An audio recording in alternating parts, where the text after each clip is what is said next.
Okay, so I'm going to review part of chapter 42, which is feeding. The chapter itself is on nutrition. However, the only focus that we have is parenteral and enteral feeding. Um, so specifically tube feeding, obviously. All right, you guys can bear with me. It's been a long day. All right, so enteral feeding. Um, enteral feeding.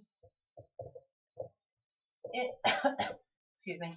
All right, so essentially it's tube feeding, and we use this in scenarios where we have maybe anorexia, um, uh, head or neck trauma, be it that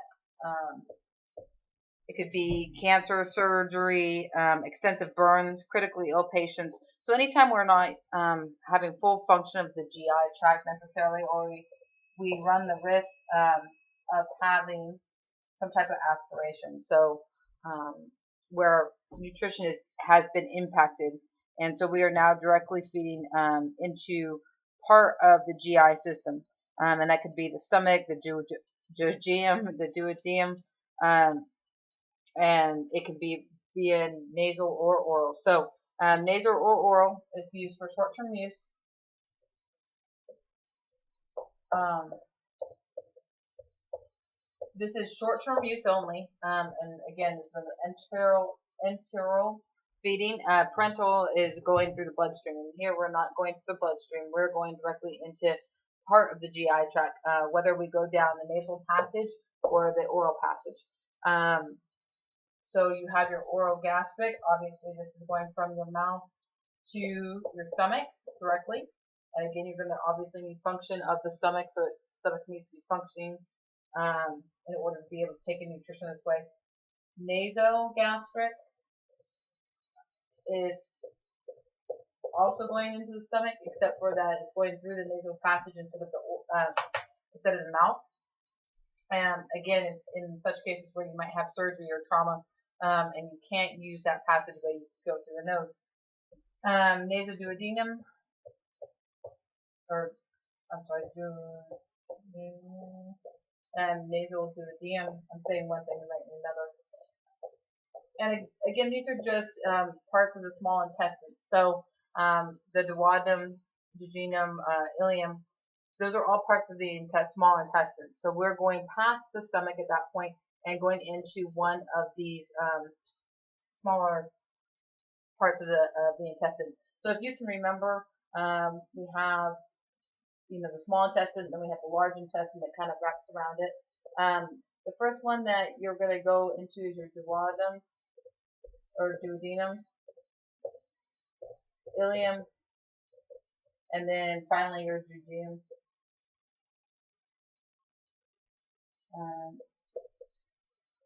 So it's going into one of these parts of the small intestines. Now, obviously, like I said, these are past. Your stomach's going to be up here as far as the process goes. So these are obviously past your pyloric sphincter. Your pyloric sphincter, you have your lower esophageal sphincter that's up here, so don't confuse it with that. Lower esophageal sphincter, which controls the stomach to the esophagus, and then you have your pyloric sphincter, which controls from the stomach into the small intestines. Both of these are obviously in the small intestines, so they're past that pyloric sphincter, which is linking the stomach to the small intestines. You wouldn't want to use these unless it's less than 4 weeks in duration, and these are radio opaque, so you're always going to verify placement of your tubing via X-ray. Of course, you're going to pick up the residual, but you should be checking X-ray initially to make sure that the feeding is in the correct location. Otherwise, you risk going into the wrong area, aspiration, and other things like that. So, all right. Make sure this is safety for your enteral feeding, and you want to, at a minimum, have them at 30 degrees, but preferably 45 degrees when feeding, and especially if they're on continuous feeding, then of course you always want them in that position. But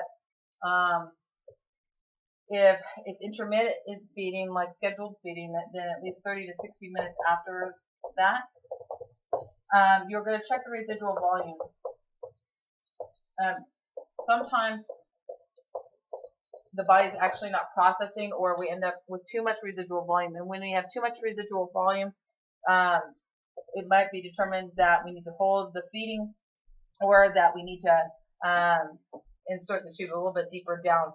So there's several factors, but we need to check that residual volume to make sure it's not building up, or you're going to run the risk of aspiration. So that's going to be important there.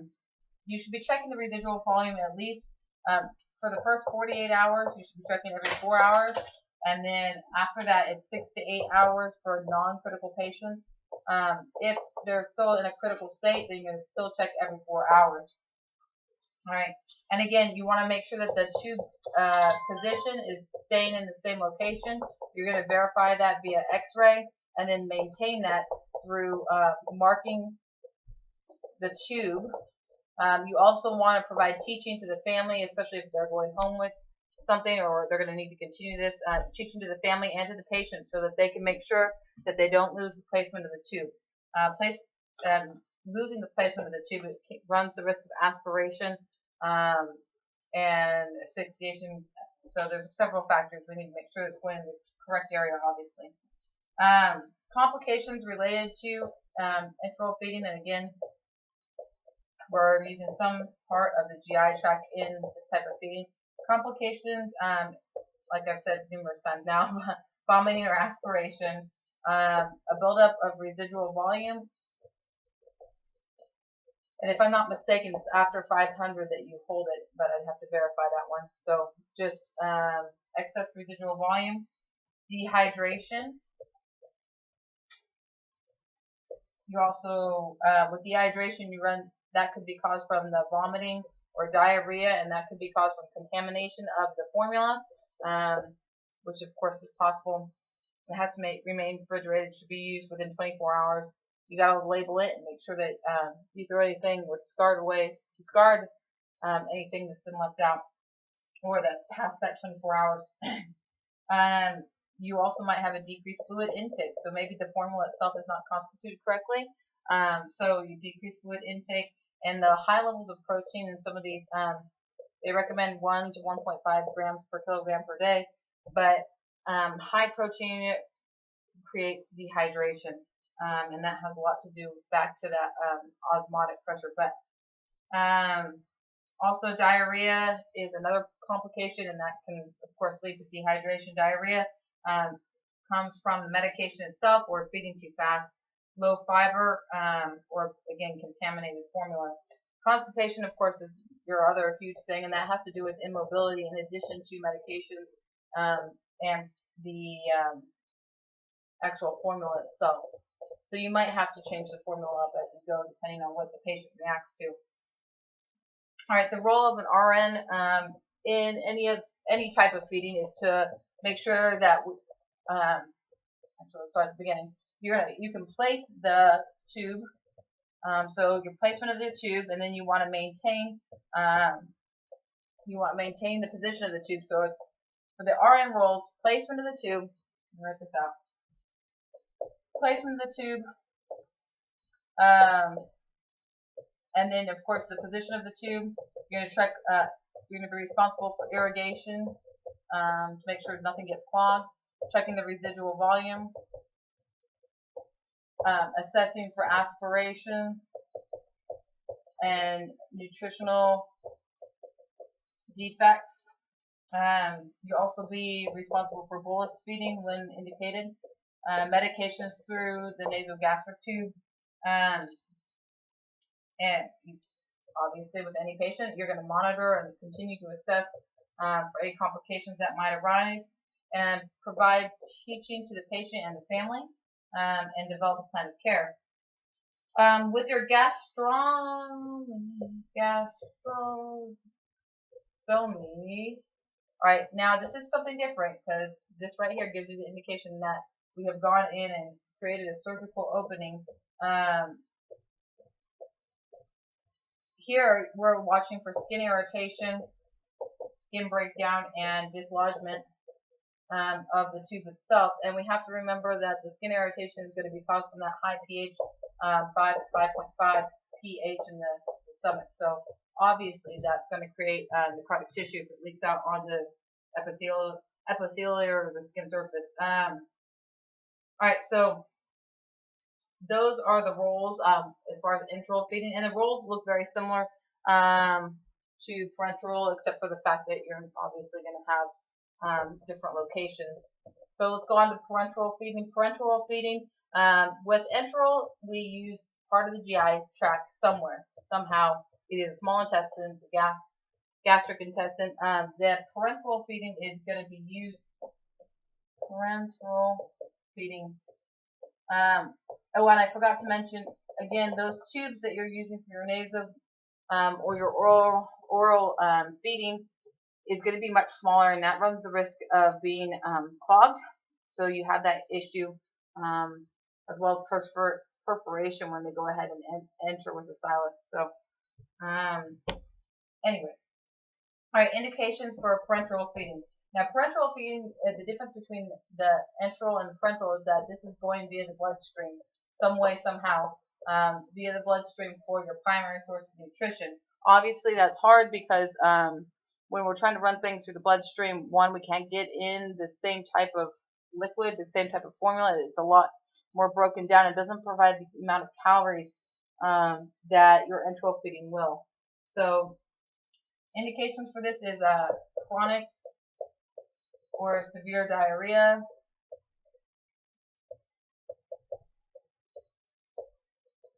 or vomiting, where we're actually talking about electrolyte imbalances, nutritional defects, things of that nature, trauma, surgeries, anorexia, severe anorexia nervosa, I should say.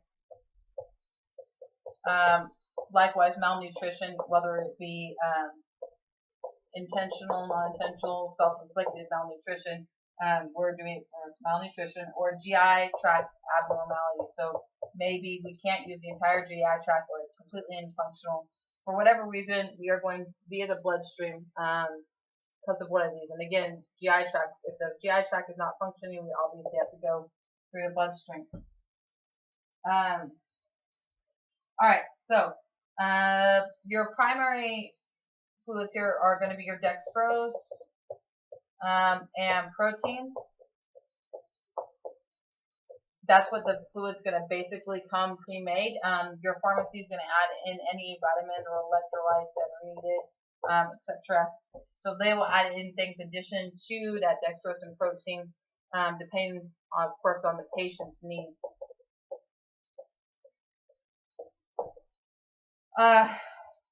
For this particular, for your parenteral feeding, carbohydrates are going to be your primary nutrition source. They're going to provide the most amount of kilocalories, and that's because they save proteins and prevent muscle breakdown. They also supplement the feeding because, like I said, the problem is, can we get in enough calories via the bloodstream? So fat emulsion is another way of supplementing that, and they have approved 10, 20, and 30% fat emulsion. As we remember, fats have the highest kilocalorie or the highest kilocalorie density.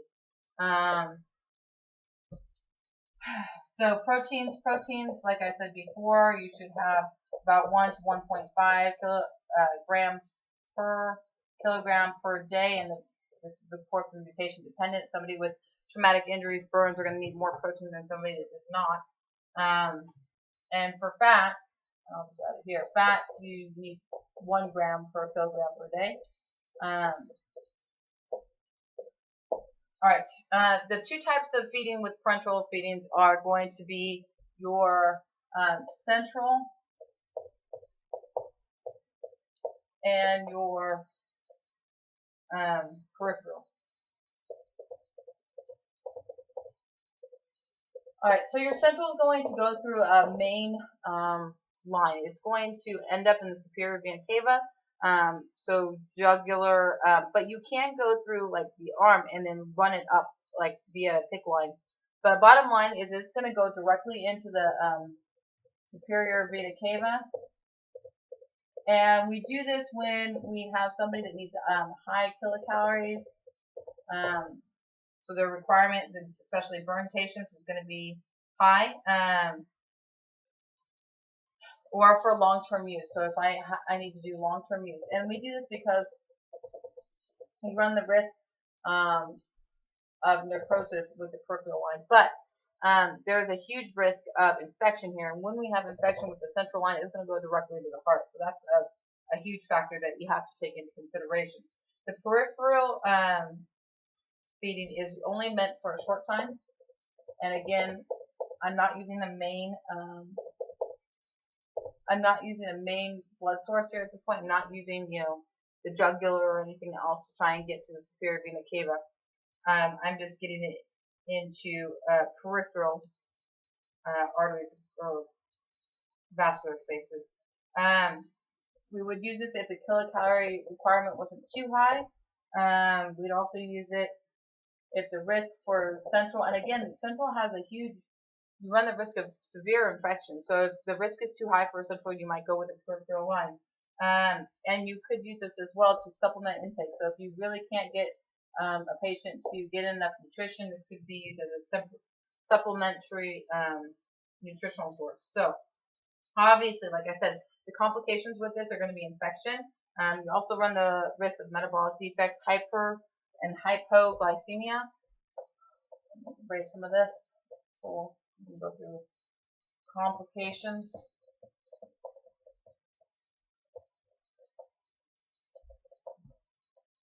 Alright, so complications, you run the risk of infection, be it from the formula, from the catheter, from a foreign body entering the foreign object entering the body. You have run into the problems of metabolic problems of hyper and hypoglycemia, altered renal function. Also, something to consider is that if you're not using the GI tract and it was functional, eventually it will become non-functional due to lack of use. So that's another thing to assess here. But altered renal, you could have electrolyte imbalances. All right, be it high or low. Vitamin deficiencies and hyperlipidemia, and that has a lot to do with hyperlipidemia, the amount of fat emulsion we need to increase just to get enough kilocalories in somebody. You also run the risk of air embolism with a catheter, especially problematic if you have a main line. Infection, hemorrhaging,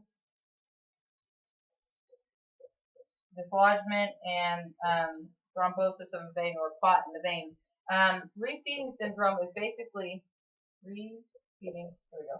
feeding syndrome is basically where we've had somebody that has been malnutritioned for so long that the body reacts poorly when we start introducing food.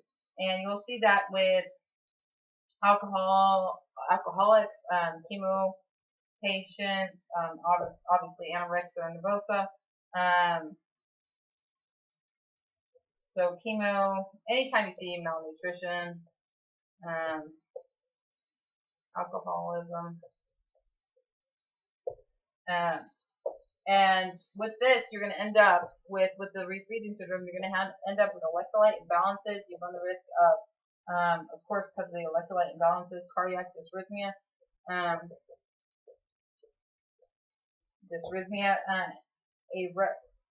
respiratory arrest, and neurological disturbances. So that's the confusion, most likely attributed to the fact of the electrolyte imbalance or the fluid shift from internal to external. Also, anorexia and bulimia. As you know, anorexics simply don't eat at all, whereas people that have or suffer from bulimia eat, but then force vomiting. So it's a binge. It's a cycle of binging and vomiting. So, all right, and that's parenteral feeding. So your biggest things: aspiration and infection, placement of the tube, and checking for the residual. Parenteral, again, bloodstream. Enteral is going into some part of the GI tract. And that is feeding for chapter 42.